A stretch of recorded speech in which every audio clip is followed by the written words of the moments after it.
Matter ये करता है कि उस एग्ज़ाम को क्रैक करने के लिए कितने एफर्ट्स की रिक्वायरमेंट है।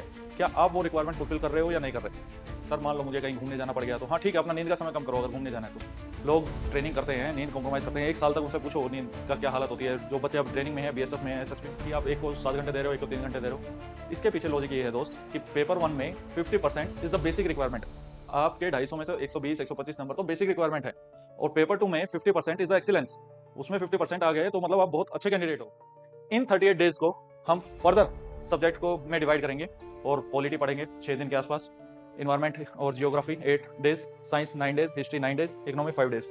और ये पाएंगे कि 37 डेज में ये आपका हो गया, एक दिन हमने ग्रेस पीरियड रखा है और 38 डेज में हमारे सेकंड टाइम रिवीजन हो गई। ये कि जो एक्स्ट्रा स्टफ है, एक्स्ट्रा सब्जेक्ट्स है, जो हमें सबसे ज़्यादा परेशान करता है, maths, reasoning and the current affairs वाला पार्ट, वो हमारा साइड बाय साइड कवर हो गया।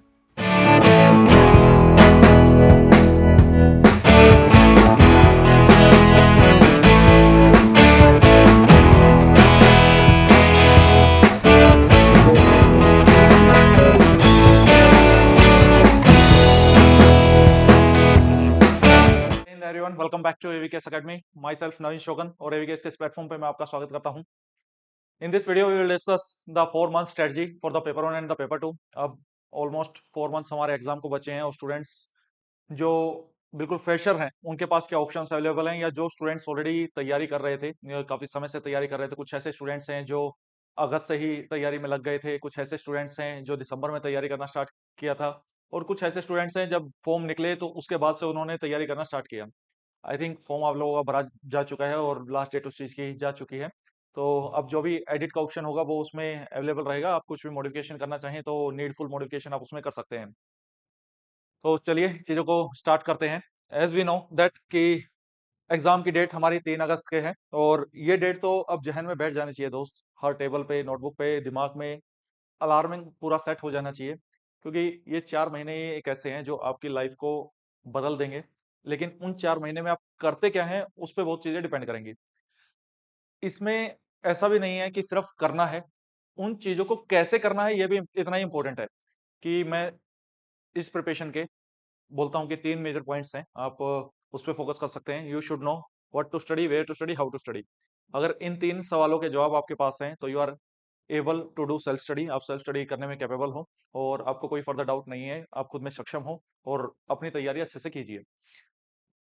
4 मंथ्स को फर्दर पार्ट्स में डिवाइड करें। इसमें मैं ओवरऑल मैक्रो लेवल पे बात करूँगा और सब्जेक्ट्स को डेज़ में डिवाइड करने की कोशिश करूँगा कि आप इन डेज़ के हिसाब से तैयार कर सकते हैं। ये वीडियो फ्रेशर के लिए भी है और जो रिपीटर है, मीन्स काफ़ी टाइम से प्रिपरेशन कर रहा है, जिसको रिवीजन करनी है, तो उसके लिए भी है। अप्रैल, मई, जून, जुलाई, ऑलमोस्ट ये मंथ से मार्च हमारा ऑलमोस्ट जा चुका है और इन 4 मंथ्स में हमको इन चीज़ों पे फ़ोकस करना है कि हमारा सिलेबस अच्छे से होना चाहिए, हमको बैलेंस बनाना है पेपर 1, पेपर 2, हमको पीवाईक्यूज़ कवर करने हैं एटलीस्ट लास्ट 10 इयर्स के, हमें टेस्ट सीरीज़ अच्छे से लगानी है और we have to manage the stress. Stress management पे हमारा इक्वली फ़ोकस होना चाहिए, क्योंकि एज़ वी नो दैट कि अगर 24 घंटे स्ट्रेस में रहेगा माइंड, ना तो नींद अच्छे से आएगी, ना पढ़ाई अच्छे से होगी और ये एक विशियस साइकिल है। अगर एक बार आपका स्ट्रेस वाला लेवल मिसमैनेज हो गया ना, तो फिर वो 1 दिन, 2 दिन, 3 दिन ऐसे खराब होते जाएँगे और आपको समझ में नहीं आएगा और जैसे दिन खराब होते जाएँगे, फिर वो स्ट्रेस और बढ़ता जाएगा। तो we have to manage all these things. चीज़ें मैनेज की जा सकती हैं प्रॉपर प्लानिंग करके और प्रॉपर प्लानिंग को एग्ज़ीक्यूट करके, क्योंकि इसमें दोनों चीज़ें इंक्लूड हैं। केवल सिर्फ प्लानिंग करने से कुछ नहीं होगा। आज मैं वीडियो बना दे रहा हूँ, 10 मेरे जैसे और लोग भी होंगे जो आपको वीडियो बना-बना के देंगे, अच्छे मेंटर्स होंगे या टीचर्स होंगे या जो यूट्यूबर्स होंगे, एक्स, वाई, जेड कोई भी होगा, कोई ऑलरेडी स्टूडेंट ही होगा। लेकिन बात हम आपको यहाँ से खड़े होके बता सकते हैं, गाइड कर सकते हैं। चीज़ें ग्राउंड लेवल पे, रियल लेवल पे आपको एग्ज़ीक्यूट करना है और उस जर्नी में मैं आपको मोटिवेट कर सकता हूँ, मैं आपको गाइड कर सकता हूँ, एक डायरेक्शन प्रोवाइड करवा सकता हूँ। एज़ वी नो दैट कि अगर किसी भी पर्सन में या किसी भी चीज़ में सिर्फ़ एनर्जी है और उसकी डायरेक्शन नहीं है, तो वो यूज़लेस है। हमारी डेली लाइफ़ में हम एग्ज़ाम्पल देखते हैं, इसमें पढ़ते टाइम भी एग्ज़ाम्पल देखते हैं। रॉकेट का एग्ज़ाम्पल लेते हैं। रॉकेट के पास प्रॉपर फ्यूल है, एनर्जी है और उसकी सही डायरेक्शन पे कोई भी इसरो की बात कर लेते हैं, तो फ़ोकस करती है कि वो डायरेक्शनलेस ना हो जाए। अगर वो डायरेक्शनलेस हो गया, तो वो एनर्जी के पॉज़िटिव की जगह नेगेटिव हमें रिपरकशंस देखने को मिलेंगे। वो किसी और कंट्री में गिर गया, तो वॉर जैसी सिचुएशंस भी हो सकती है, बायलैटरल रिलेशंस खराब हो सकते हैं। लेकिन अगर वो अपने पर्पज़ को फुलफ़िल कर ले रहा है, मीन्स तो वो देश के लिए बेनिफिट है। तो सेम यहाँ पे एक एग्ज़ाम्पल आप बैलून का लेके देखिए। कभी बैलून फुलाइए और उस गुब्बारे को आप छोड़ के देखेंगे, तो कभी इधर भागेगा, कभी उधर भागेगा। एनर्जी उसके पास है, एनर्जी पार्टिकल्स उसमें है, जब जैसे हम उसमें हवा भरते हैं, बट उसके पास कोई डायरेक्शन नहीं है, वो डायरेक्शनलेस है। तो हमें हमारी लाइफ में नेक्स्ट 4 मंथ्स तो एटलीस्ट रॉकेट बनना है। और 4 मंथ्स की बात नहीं है, ये पूरी लाइफ की बात है दोस्त। आप जब जॉब करोगे, कहीं पे भी जॉब करोगे, चाहे असिस्टेंट कमांडेंट बनोगे या किसी और सर्विस में काम करोगे, तो क्योंकि मैं क्यों ऐसा बोल रहा हूँ, क्योंकि मैं झूठे सपने नहीं दिखा सकता कि सारे असिस्टेंट कमांडेंट बन जाएंगे। सारे वो उस लेवल का एफर्ट ही नहीं करते हैं। और ये भी मैटर नहीं करता है कि आप कितने एफर्ट कर रहे हैं। मैटर ये करता है कि उस एग्जाम को क्रैक करने के लिए कितने एफर्ट्स की रिक्वायरमेंट है। क्या आप वो रिक्वायरमेंट फुलफिल कर रहे हो या नहीं कर रहे। सपोज आप अपनी कैपेसिटी में 5 घंटे पढ़ ले रहे हो और आपकी कैपेसिटी इतनी ही है, तो दोस्त यूपीएससी का एग्जाम तो नहीं निकलेगा 4-5 घंटे की पढ़ाई में। आज के समय में तो कोई भी एग्जाम नहीं निकलेगा, कंपटीशन इतना ज्यादा है, चाहे वो एसएससी की बात हो या कोर डिफेंस एग्जाम्स की बात हो, सिविल सर्विसेज सीएपीएफ ये एग्जाम्स तो भूल ही जाओ। तो एटलीस्ट हमें इस बार वीडियो में ये भी बात करेंगे कि कितने घंटे पढ़ना है और उस डे को हमको पेपर वन और पेपर टू में कैसे डिवाइड करना है। तो चलिए फर्दर और डिस्कस करते हैं। ये भी एक बार बात कर लेते हैं। अभी रिसेंट में we are going to launch Manzil batch. हम हमारा 4 मंथ्स बैच लॉन्च करते हैं इस टाइम पे, और स्टूडेंट्स की बहुत रिक्वायरमेंट रहती है।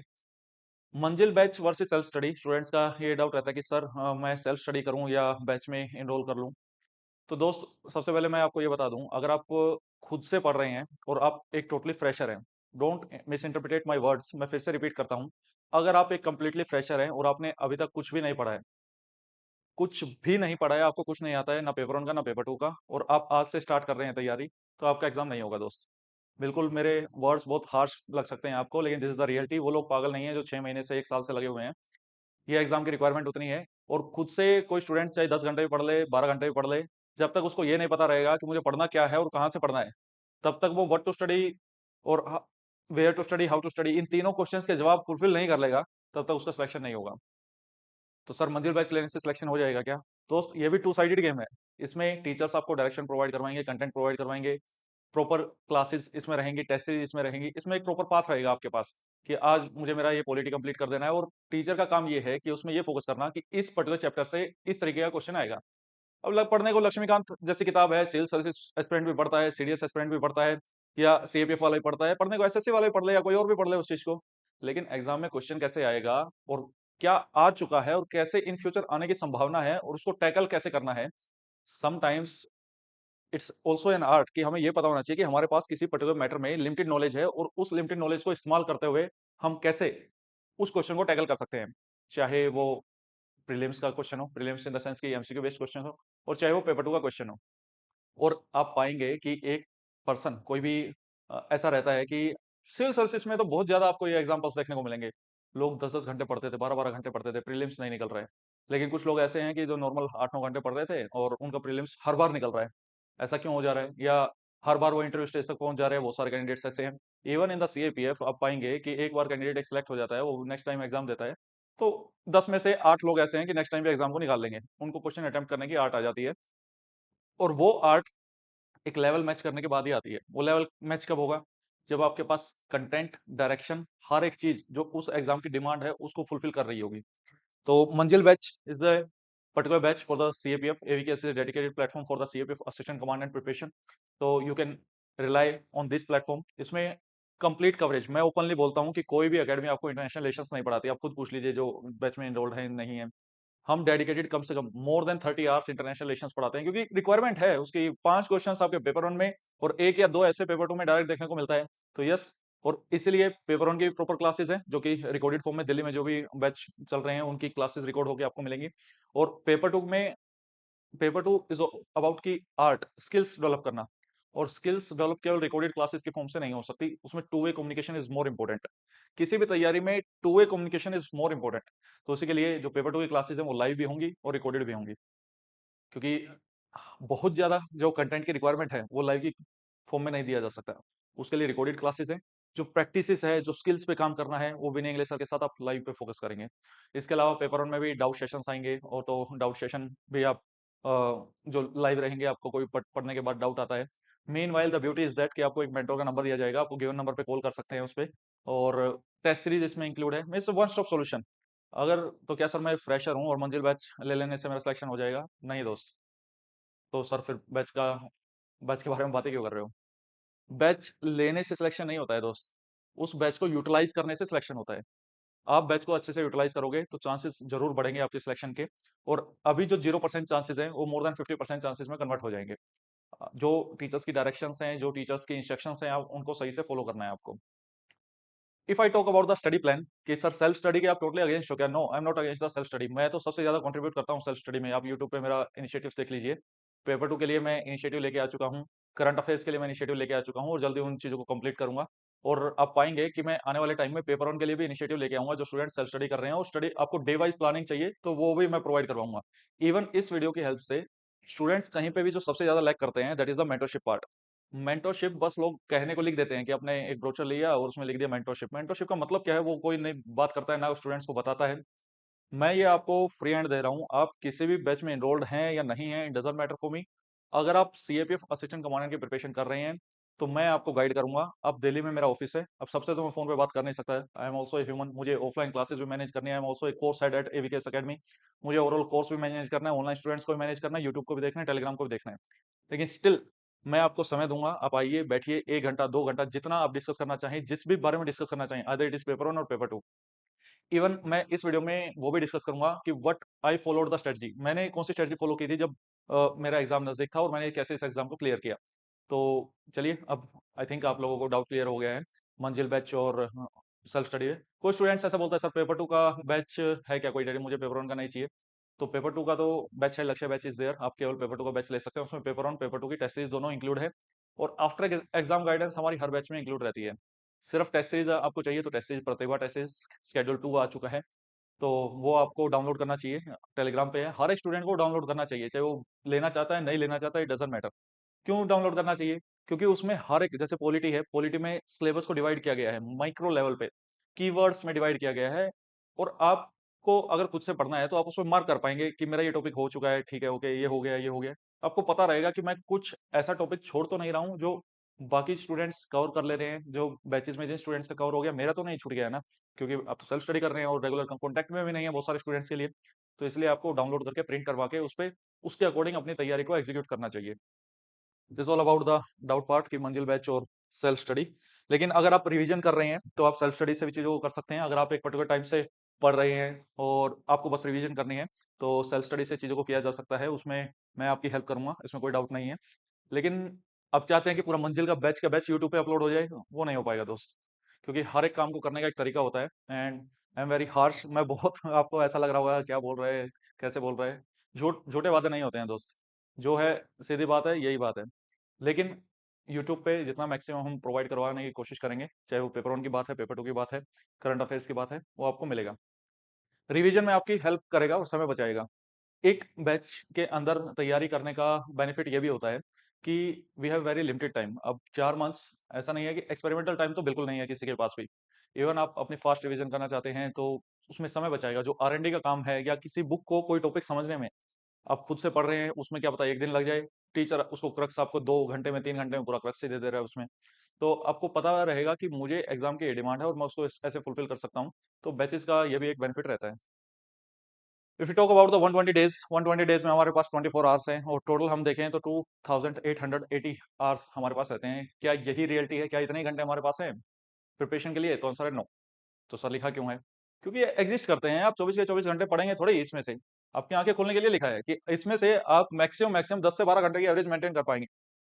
मैं ऐसा समझता हूँ कि आपने 10 घंटे की एवरेज में मेंटेन कर ली तो ये काफी अप्रिशिएट करने की बात होगी और काफी अच्छी बात होगी। हर एक स्टूडेंट मेंटेन नहीं कर पाएगा वो चीज। और ये रिक्वायरमेंट भी है, इस टाइम पे मिनिमम रिक्वायरमेंट भी है। समटाइम्स ये 9 घंटे भी होगा और समटाइम्स ये 11 घंटे भी होगा। और इतना तो हमको करना ही पड़ेगा इसमें। सर मान लो मुझे कहीं घूमने जाना पड़ गया तो हाँ ठीक है, अपना नींद का समय कम करो अगर घूमने जाना है तो।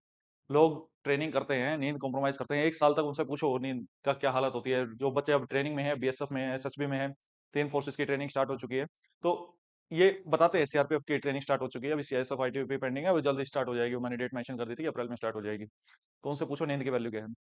और वो तो करते हैं ट्रेनिंग, उनको तो ऐसा लाश नहीं रहता। ऑफिसर बनना है भाई, इधर चाहिए कुछ। यूनिफॉर्म ऐसे नहीं मिल जाएगी यूनिफॉर्म।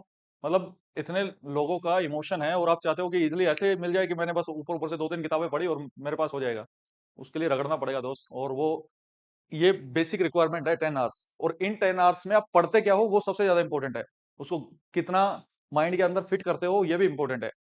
तो लगभग लगभग देखा जाए तो 1200 से 1300 घंटे एक कैंडिडेट के आसपास मिलते हैं, कि इसको मैं अगर बढ़ा भी दूं या इसको मैं 11 घंटे कर दूं, रफली मान के चलते हैं हम 1200 घंटे के आसपास। This is the real preparation time, ये प्रिपरेशन का टाइम है, और इसको भी हमें फर्दर डिवाइड करना है पेपर वन पेपर टू में। चलिए बात करते हैं कैसे डिवाइड करना है। अप्रैल में 10 घंटे को हम डिवाइड करेंगे कि 8 घंटे हम पेपर वन पढ़ेंगे और 2 घंटे पेपर टू। सर 2 घंटे पेपर टू, 2 घंटे में पेपर टू होता है क्या? तो दोस्त अगर आपको ऐसा लगता है कि आपका paper, this is not the कि आपको यही फॉलो करना है, this is the road map. Road map can be modified according to your requirement. आपको ऐसा लगता है मुझे पेपर वन पे थोड़ा कम टाइम देके पेपर टू पे टाइम बढ़ाना चाहिए, तो आप 7:3 का रेशो मेंटेन कर सकते हो इसमें। सर इतना क्यों आप बोल रहे हो कि उसको 50-50% नहीं देंगे टाइम की, 10 घंटे में से 5 पेपर वन को, 5 पेपर टू को? What's the logic behind that कि आप एक को 7 घंटे दे रहे हो, एक को 3 घंटे दे रहे हो? इसके पीछे लॉजिक ये है दोस्त कि पेपर वन में 50% इज द बेसिक रिक्वायरमेंट। आपके 250 में से 120 125 नंबर तो बेसिक रिक्वायरमेंट है, और पेपर टू में 50% इज द एक्सीलेंस। उसमें 50% आ गए तो मतलब आप बहुत अच्छे कैंडिडेट हो। तो दिस इज द डिफरेंस कि आपको पेपर वन में ज्यादा से ज्यादा स्कोर करना है, और स्टेगनेंसी आ जाती है पेपर टू में 100 मार्क्स के बाद, कि 100 से 105 110 वो आपके हाथ में नहीं है। It is very subjective in nature, paper one is the objective in nature. उसमें आपके हाथ में है कि ये क्वेश्चन अटेम्प्ट किया 2 नंबर पके, नेक्स्ट क्वेश्चन अटेम्प्ट किया 2 नंबर पके। तो इसके बेसिस पे मैं ये कंक्लूड कर सकता हूँ कि पेपर वन का टाइम ज्यादा रहेगा as compare to paper two, और पेपर वन की ही नॉलेज को इंप्लीमेंट करना होता है पेपर टू में, इसलिए पेपर वन के टाइम ज्यादा चाहिए। और जब हम पेपर वन पढ़ रहे हैं then we should take care कि इस पर्टिकुलर पॉइंट को मैं पेपर टू में इस हिस्से में इस्तेमाल कर सकता हूँ। सेम में हम थोड़ा सा पेपर टू का टाइम बढ़ा देंगे, ताकि हमें फोबिया ना हो, कि ऐसा ना हो कि हमें लगना लगे कि मैं तो लिख ही नहीं पाऊंगा कुछ भी। फिर से मेंटेन रखेंगे फ्लो को, और जुलाई में कोशिश करेंगे 10 की जगह 11 घंटा पड़े, एटलीस्ट एवरेज मेंटेन करें। उसमें पेपर वन का टाइम फिर से बढ़ा देंगे, क्योंकि उस टाइम पे स्टूडेंट्स को ऐसा लगने लग जाता है कि अगर पेपर वन नहीं पास नहीं हुआ तो क्या करूंगा पेपर टू में एक्सेलेंस लेके, और क्योंकि पेपर टू फिर चेक ही नहीं होगा। तो you have to maintain your 10 hours your day on the behalf of this direction. This is the planning कि आपको पॉलिटी लगभग 10 दिन में खत्म कर देनी चाहिए, और जियोग्राफी इन्वायरमेंट के लिए I have devoted 15 days, history के लिए 15 डेज, साइंस एंड टेक के लिए it's also tech part, tech 1-2 दिन में हो जाता है सीपीएफ का, 15 डेज, इकोनॉमी के लिए 10 डेज। और आप पाएंगे कि मैं इस प्लान के जरिए आपकी कम से कम 4 बार रिवीजन करवाऊंगा। सर क्या बात कर रहे हो, 4 बार रिवीजन? 4 बार रिवीजन कैसे कर सकते हैं? 120 डेज आप भूल गए क्या? 120 डेज हैं जिसमें से एक दिन में 10 घंटे पढ़ सकता हूँ, मीन्स 1200 घंटे ही। मुझे अच्छे से याद है दोस्त, मैं चीजों को नहीं भूलता होता हूँ। इसमें दीज आर द, आप देखेंगे कि 65 डेज है और एक बार हम चीजों को पढ़ चुके हैं। This is the comprehensive study. हमने सिलेबस को कवर किया है यहाँ तक, क्या सारी चीजें दिमाग में बैठ गई हैं एक बार रीडिंग में? ऐसा नहीं होता है। वी आर नॉट रोबोटिक्स की चिट्ठी नहीं है इधर, कोई मूवी नहीं चल रही है कि स्कैन किया और सब अंदर बैठ गया। लेकिन हमारे अंदर 50% के आसपास चीजें फिट हो जाएंगी, 40%, 50%, 60%, it depends on the students nature कि उसका रिटेनिंग कैपेसिटी कैसी है। एक स्टूडेंट को इन चीजों का हमेशा ध्यान रखना है कि उसके डेली प्लान में मैथ्स, रीजनिंग और पेपर टू ये जरूर होना चाहिए, और मैथ्स, रीजनिंग और करंट अफेयर्स को हमको बैलेंस करके चलना है। जैसे कि आप 2 दिन मैथ्स रीजनिंग कर रहे हो, 2 दिन एक चैप्टर किया, फिर 2 दिन करंट अफेयर्स पढ़ा, फिर 2 दिन मैथ्स रीजनिंग, फिर 2 दिन करंट अफेयर्स। तो इस तरीके से वीक में हम पहले वीक में 4 दिन मैथ्स रीजनिंग पढ़ेंगे, 3 दिन करंट अफेयर, फिर अल्टरनेट वीक पे उल्टा कर देंगे इसका। तो हम देखेंगे कि जो एक्स्ट्रा स्टफ है, एक्स्ट्रा सब्जेक्ट्स है, जो हमें सबसे ज्यादा परेशान करता है, maths, reasoning and the current affairs वाला पार्ट, वो हमारा साइड बाय साइड कवर हो गया। और उसमें क्यों इन्हीं 2 सब्जेक्ट्स को लिखा है एक्स्ट्रा में कि डेली करना है, 120 दिन करना है? मोर स्कोरिंग एरिया है, स्टूडेंट्स को फोबिया भी रहता है। और अगर आपको ऐसा लगता है कि इनकी जगह मुझे किसी और सब्जेक्ट को रखना चाहिए, तो ठीक है, आप मैथ्स, रीजनिंग को यहाँ पे रख के उस सब्जेक्ट को यहाँ पे डाल लीजिए। मैं फिर से बोल रहा हूँ, this is the road map and you can modify according to your requirement. और पेपर टू का हमको करना ही है। पेपर टू में क्या करना है सर, ये तो समझ में नहीं आता। स्ट्रक्चर मेकिंग मैं आपको सिखा चुका हूँ यूट्यूब पे। एसए की डिमांड क्या है, यूपीएससी की डिमांड क्या है, वो मैं आपको बता चुका हूँ यूट्यूब पे। और अब आपको डेली बेसिस पे 1 या 2 टॉपिक मिनिमम लिखने ही लिखने हैं, और इसके अलावा जो प्रैक्टिस करना है that is the test series part. Test series तो दोस्त लगानी पड़ेगी। अगर आप ऐसा समझ रहे हो जीवन में कि मुझे जेब से 1 रुपया ना निकालना पड़े और मैं ऑफिसर बन जाऊं, तो आज के समय में तो ये नहीं हो पाएगा। आपको टेस्ट सीरीज में, मैं ये नहीं कहता कि आओ एवीकेएस को पैसे दे दो, बिल्कुल भी नहीं। आप मार्केट में कोई भी और टेस्ट सीरीज पेज तो खरीद के लेके आओगे, या घर पे मशीन लगा रखी है? अब जाओगे मार्केट में, जाओगे खरीदोगे। अब आपको लगता है कि मुझे किसी से इवेलुएट करवाने की नीड नहीं है, सेल्फ इवेलुएशन कराऊंगा, तभी तो, तब भी तो प्रिंट का पैसा लगेगा आपका। तो वो चीज़ आपको करना ही करना पड़ेगा। आपको प्रैक्टिस जब तक आप टाइमर लगा के घड़ी के साथ ये नहीं लिखोगे ना, तब तक पेपर 2 नहीं हो पाएगा दोस्त। और यही एक रीज़न रहता है कि हम पेपर 2 में वीक में 2 लाइव सेशन तो करवाते ही करवाते हैं, क्योंकि टीचर जब सामने बैठा है और बोलता है कि अब सोचो और लिखो, तो तब स्टूडेंट को रियलाइज़ होता है यस, कि ये पॉइंट्स मेरे माइंड में आना चाहिए था, ये नहीं आया, या इस चीज़ को मैं इस तरीके से सोच सकता हूँ। This is the first time syllabus कि हम 65 डेज़ में हम फर्स्ट टाइम अपना सिलेबस कंप्लीट कर लेंगे।